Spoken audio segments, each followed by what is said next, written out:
बोलो जयकारा। बोलो मेरे श्री गुरु महाराज की जय। बोलो श्री सदगुरुदेव भगवान की जय। बोलो श्री परमहंस दयाल जी महाराज की जय। श्री स्वरूप दर्शन। टेरी में दर्शन।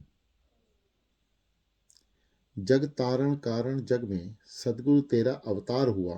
मझधार में बेड़ा डूबा था, तेरी कृपा से पार हुआ। शुद्धि माघ पंचमी आई है, टेरी विच जोत सुहाई है। घर घर बिच मिल रही बधाई है, बिच टेरी जे जे कार हुआ। वासुदेव की कुल से सितारे हो, माता राधा के प्राण प्यारे हो। अजमा हो और न्यारे हो, निज भक्तों से एक प्यारे हो। सतनाम को प्रकट आन किया, अज्ञान मिटाकर ज्ञान किया। जब एकता प्राण अपान किया, घट में अनहद झंकार हुआ। मनमोहन रूप निराला घर, प्रकट हो गए तुम लीलाधर। कुछ भेद मिलाना तेरा पार, सुपने मात्र दीदार हुआ। शुभ नाम पिता प्रभु दयाल हुए, जिसके घर आप दयाल हुए। इस दास के तुम रचपाल हुए, और दास तेरा भिकियार हुआ। श्री महाराज जी शाहदरा से चलकर बैसाखी से एक दिन पहले 12 अप्रैल सन 1934 को लक्की मरवत के कृष्ण द्वार में पधारे। यह दास स्वामी निजात्मानंद जी, स्वामी गुरुदर्शनानंद जी और कई अन्य महात्माओं के साथ लक्की मरवत पहुंच गया। दूसरे दिन 13 अप्रैल को बैसाखी का त्योहार सर्व संगत ने बड़े प्रेम से मनाया। श्री महाराज जी के पावन शरीर की जन्मभूमि टेरी की संगत भी श्री दर्शनों के लिए लक्की मरवत आई।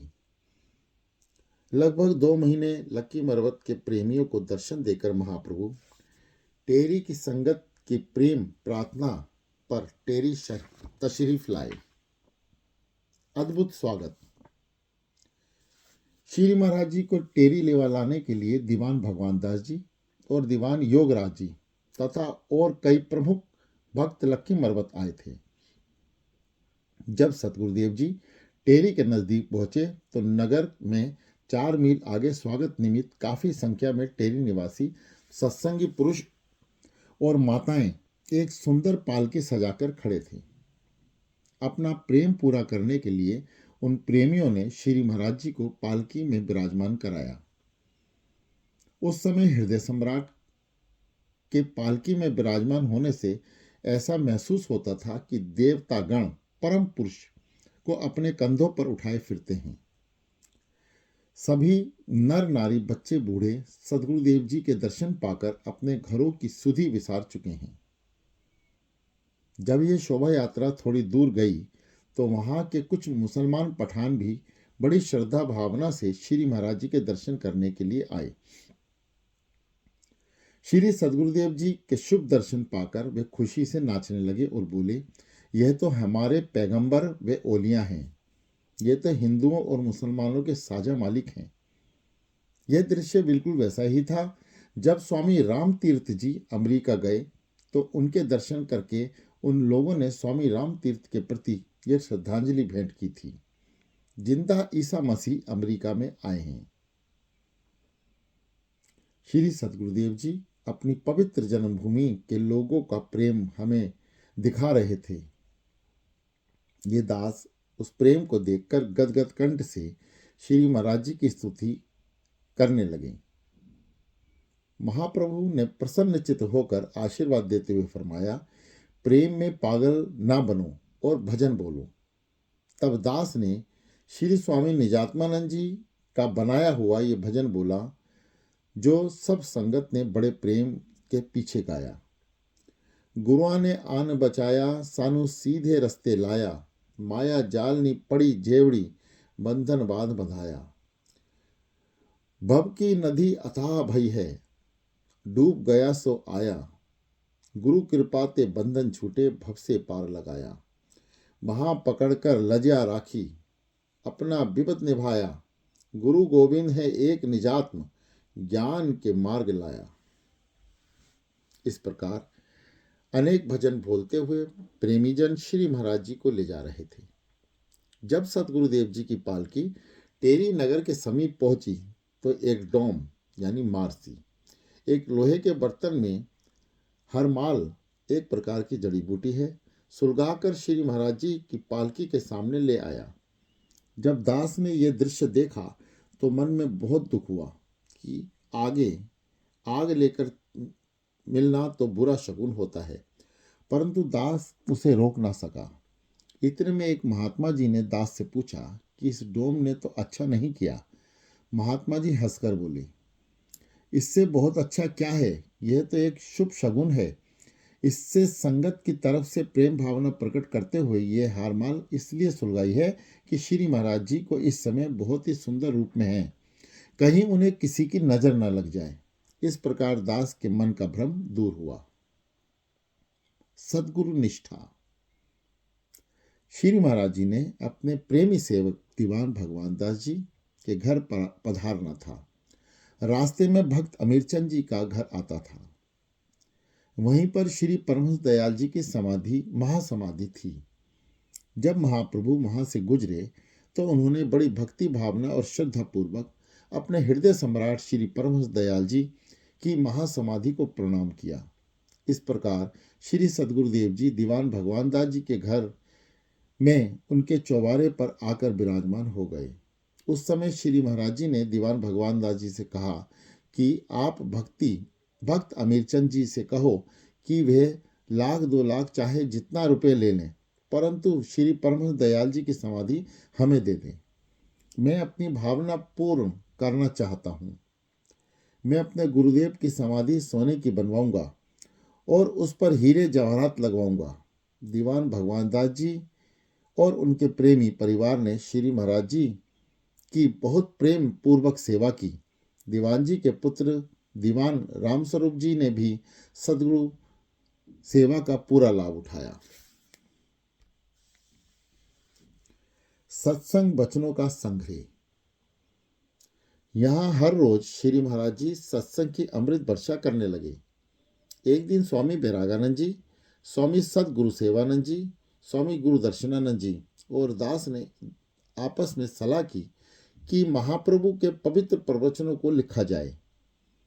इन तीनों महानुभावों ने यह सेवा दास के जिम्मे लगा दी और कहा कि जिस समय श्री महाराज जी अपना पवित्र प्रवचन शुरू करें तो आप उसे लिखने लग जाएं।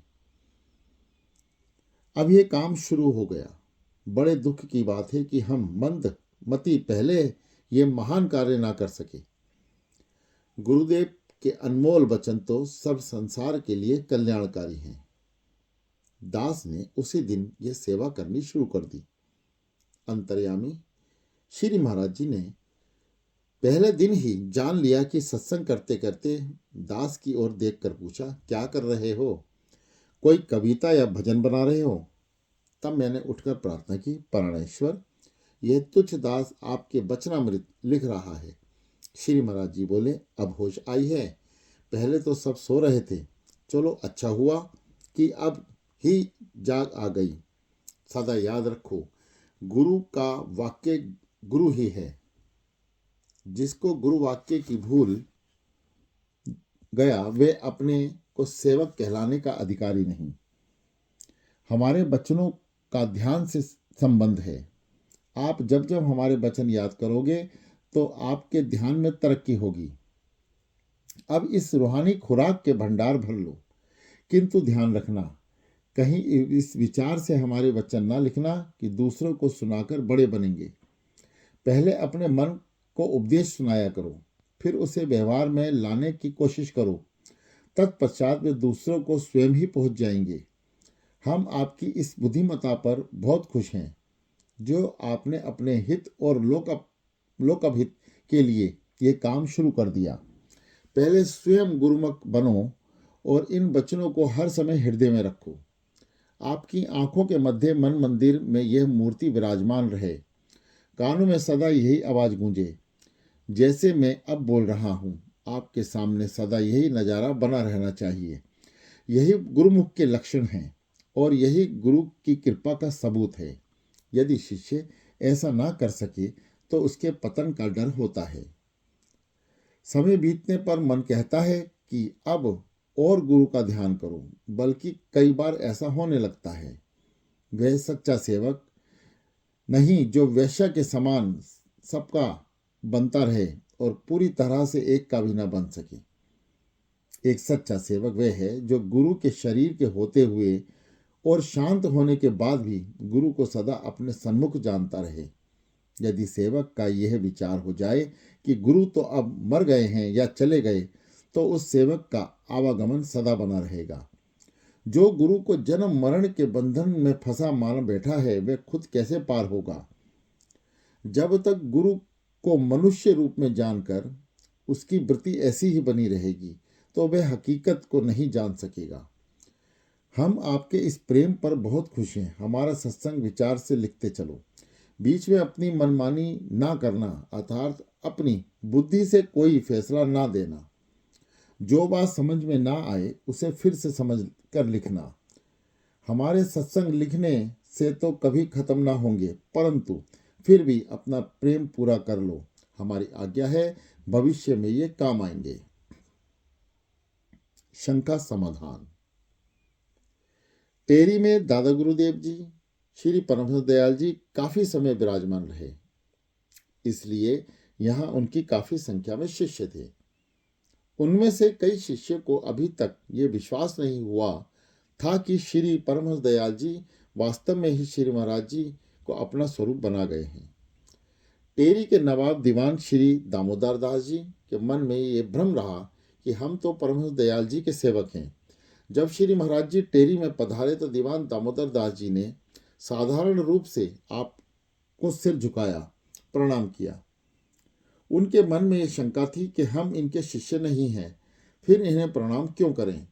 अब श्री परमहंस दयाल जी की अनुपम लीला देखिए कि उसी रात जो दीवान दामोदर दास जी को स्वप्न में श्री परमहंस दयाल जी के पावन दर्शन हुए और दादा गुरुदेव जी ने उन्हें आज्ञा दी कि हमारे शिष्य को यदि हमारा ही रूप नहीं मानोगे तो हम आपसे नाराज होंगे। यदि आप भी हमारे वचनों पर विश्वास ना आया तो इधर देखो। जब दीवान साहिब ने ऊपर देखा तो श्री परमहंस दयाल जी की बजाय वहां श्री महाराज जी दिखाई दिए। तब तो ये बहुत परेशान हुए और कुछ डर भी गए। तत्काल स्वप्न में ही उन्होंने श्री चरण कमलों को प्रणाम किया और अपनी भूल की क्षमा मांगी। अब उन्हें निश्चय हो गया कि परमहंस दयाल जी तथा श्री महाराज जी में कोई भेद नहीं। दूसरे दिन सुबह दामोदर दास जी श्री महाराज जी के दर्शन करने आए और सर्व संगत में ही श्री चरण कमलों में दंडवत प्रणाम करके अपनी सुपन वार्ता कह सुनाई। महाप्रभु ने दीवान साहिब को आशीर्वाद देकर बिठा दिया। यह प्रेम प्रसंग सुनकर सब संगत बहुत आनंदित हुई, परंतु श्री महाराज जी ने अपना यश सुनना नहीं चाहते थे, इसलिए अपने सत्संग रूप में ही बात बदल दी गई। संतों के स्वभाव का वर्णन करते हुए श्री रामचरितमानस में गोसाई तुलसीदास जी कहते हैं, उमा संत की यही बड़ाई, मंद करते करही भलाई। निज गुण श्रवण सुनत सकुचाए, पर गुण सुनत अति हर्षाए। उन्हीं दिनों टेरी के नवाब ने श्री महाराज जी को ये दस्तावत भेजी कि हुजूर, आप मेरे वजीर दीवान दामोदर दास जी को साधु न बनाए, क्योंकि इनसे मुझे इंतजाम में बहुत मदद मिलती है। यहाँ ये बात याद रहे कि टेरी के नवाब का श्री परमहंस दयाल जी के चरणों में अगाध प्रेम था और वे उनका अपना पीर और मुर्शिद मानते थे। पानी की व्यवस्था। टेरी में पानी लाने की बड़ी विकट समस्या थी।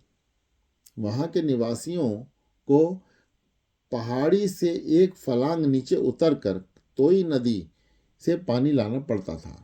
एक दिन श्री महाराज जी ने दीवान भगवान दास जी, दीवान दामोदर दास जी, दीवान योगराज जी, सेठ वाशाराम जी, श्री हरिचंद इत्यादि प्रेमियों से कहा कि यदि आप लोग चाहें तो हम पानी का इंतजाम कर देते हैं। यहाँ बड़ा तालाब बनाकर उसमें नीचे पाइप द्वारा पानी इकट्ठा किया जाए। फिर स्वयं ही श्री महाराज जी बोले, शायद आपको टेरी जल्दी छोड़नी पड़े, हमने आपके लिए पहले ही प्रबंध किया हुआ है। ये एक प्रकार से देश विभाजन का संकेत था, जो वे प्रेमी उस समय ना समझ सके। पंडित हेमराज जी की गुरु भक्ति।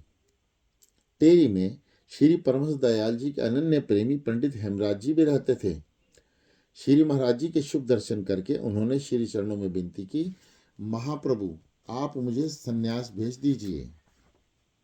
उनकी प्रार्थना सुनकर श्री महाराज जी तनिक मुस्कुराकर बोले, अब मैंने साधु बनाना बंद कर दिया है। दाता दीनदयाल जी का उत्तर सुनकर पंडित हेमराज जी बड़ी नम्रता पूर्वक बोले, अंतर्यामी गुरुदेव जी, मैं तो आपको बचपन से ही जानता हूँ। आपका पेट तो ब्रह्मा जी भी नहीं भर सकते। ब्रह्मा जी और आप में दुश्मनी है। ब्रह्मा जी जीवों को पैदा करते हैं और आप उन्हें सन्यासी बनाते जा रहे हैं। श्री महाराज जी, आप साधारण संत नहीं हैं, बल्कि हमारे मालिक हैं। फिर आंखों में आंसू भरकर पंडित हेमराज जी बोले, गुरुदेव, पहले मैं भूल में रहा, आपको नहीं पहचान सका। एक बार मैं अपनी धर्म पत्नी के साथ श्री परमहंस दयाल जी के दर्शन करने के लिए गया। हवा के कारण मेरी धर्म पत्नी का सिर का दुपट्टा उड़ गया।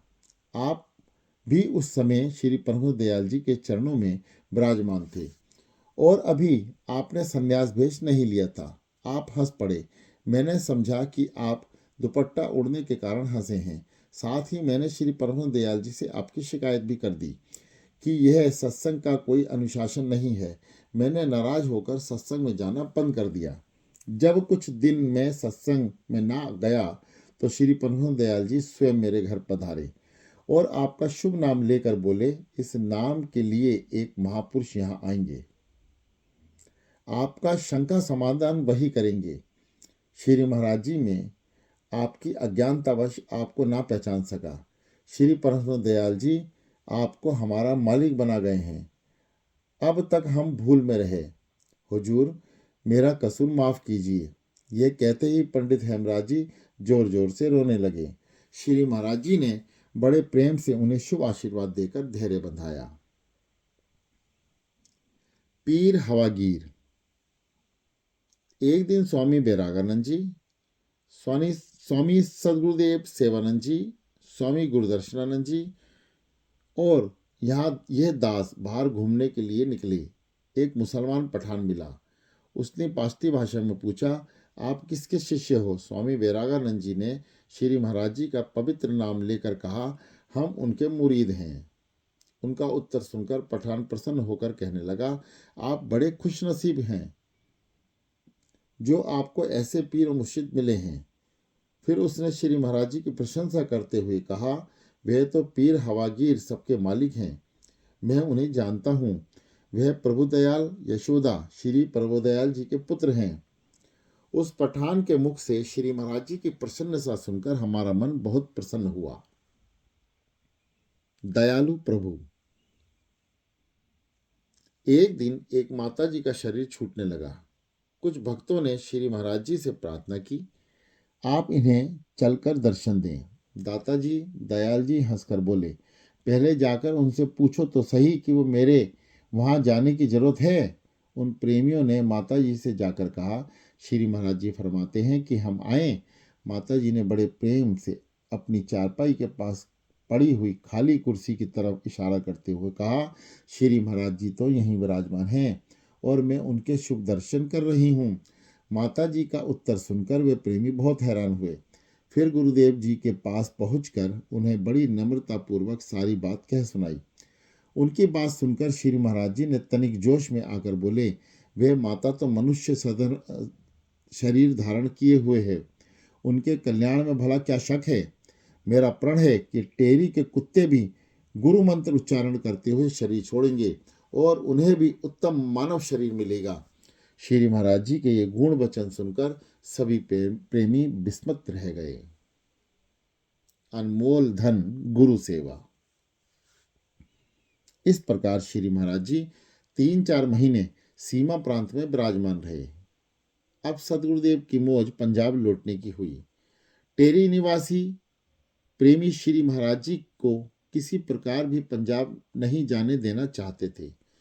बड़ी मुश्किल से उन प्रेमियों को संतावना देकर हृदय सम्राट टेरी से विदा हुए। सबको के नेत्रों में आंसू झलक पड़े। दाता दीनदयाल जी टेरी से विदा होकर कोहाट आए। फिर आप जट्टा पधारे। जटा से गुरुदेव जंड स्टेशन पर गए। श्री महाराज जी कोहाट सीमा प्रांत से स्थान चकोड़ी, जिला गुजरात, पंजाब जाने के लिए चले थे।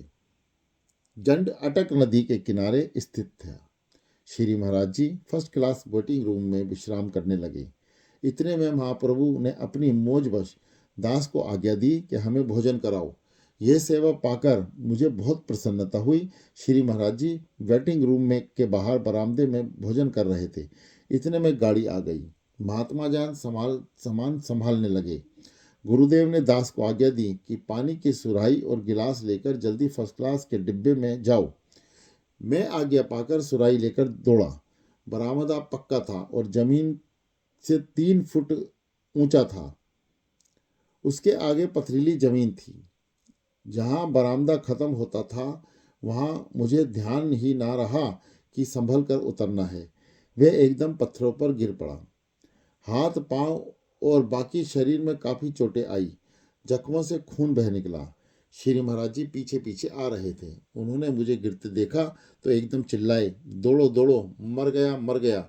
महात्माओं ने मुझे उठाया और बड़ी तब गाड़ी में सवार हो एकदम चिल्लाए दौड़े।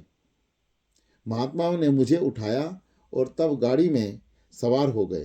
पहले तो चोट ताजी होने के कारण कुछ दर्द महसूस ना हुई, परंतु ज्यों ज्यों समय बीतता गया दर्द काफी बढ़ गया। सामान में 3-4 गैस भी थी। उसमें से स्प्रिट निकाल कर जख्मों पर लगाया गया। अगले स्टेशन पर महात्माओं ने जाकर श्री महाराज जी से प्रार्थना की तो महाप्रभु ने मुझे अपने पास बुलाया।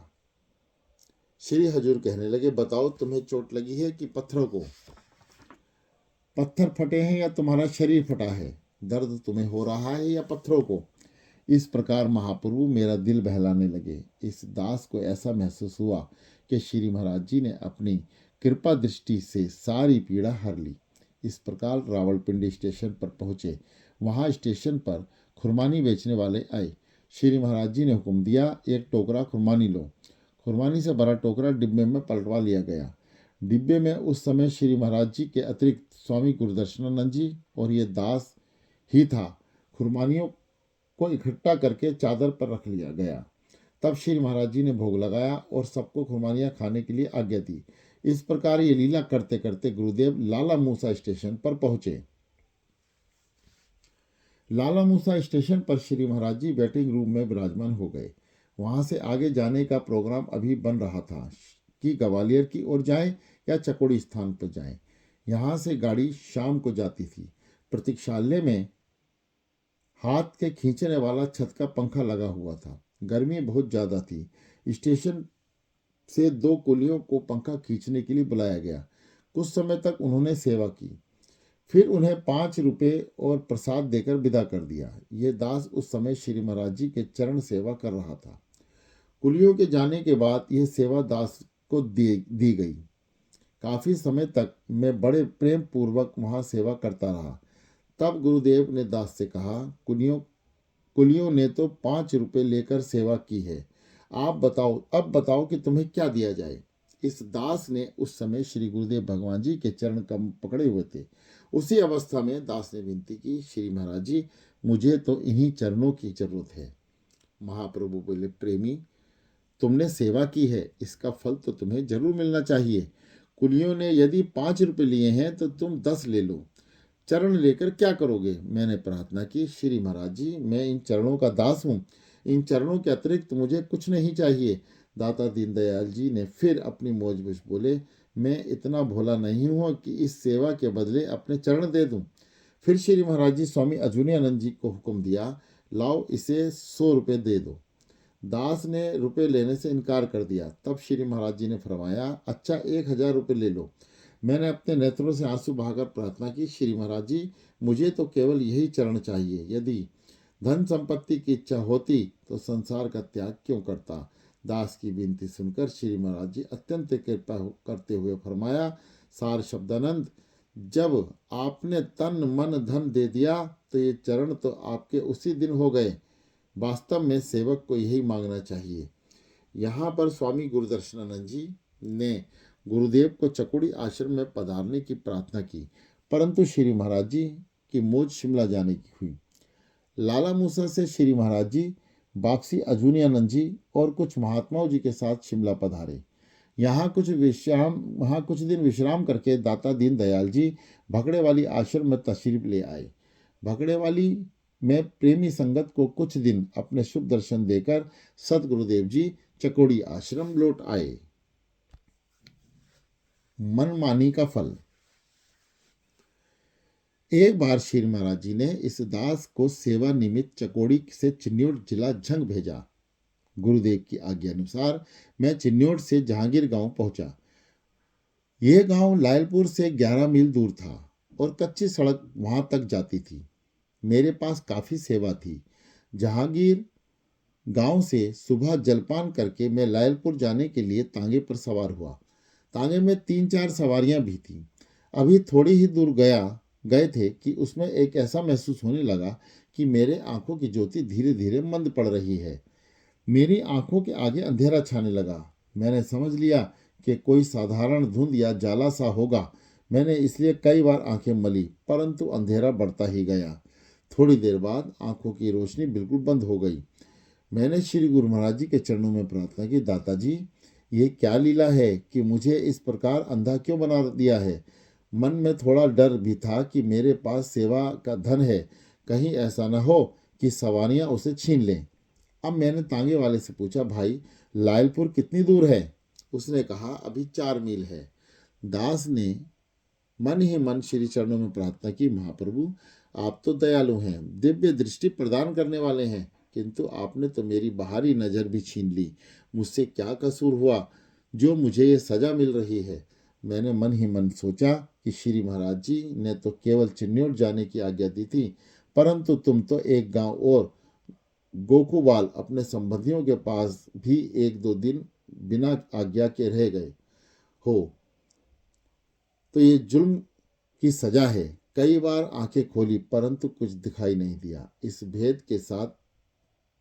भेद को साथ वाले लोगों ने ना जाना। तब तांगे वाले ने मेरे से कहा, मुझे घंटाघर जब तांगे वाले से मैंने कहा कि मुझे घंटाघर उतार देना।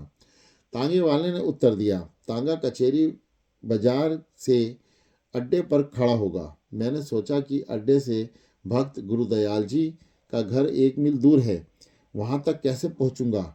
मन ही मन श्री इष्ट भगवान चरणों में विनती प्रार्थना की, गुरुदेव, अपने दास की रक्षा करो और मुझे नजर बख्शो। दास की अर्ज मंजूर हुई। मुझे थोड़ा थोड़ा दिखाई देना शुरू हो गया। तांगा अड्डे तक पहुंचने पर श्री महाराज जी ने मेरी ज्योति लौटा दी। बोलो जयकारा, बोलो मेरे श्री गुरु महाराज की जय।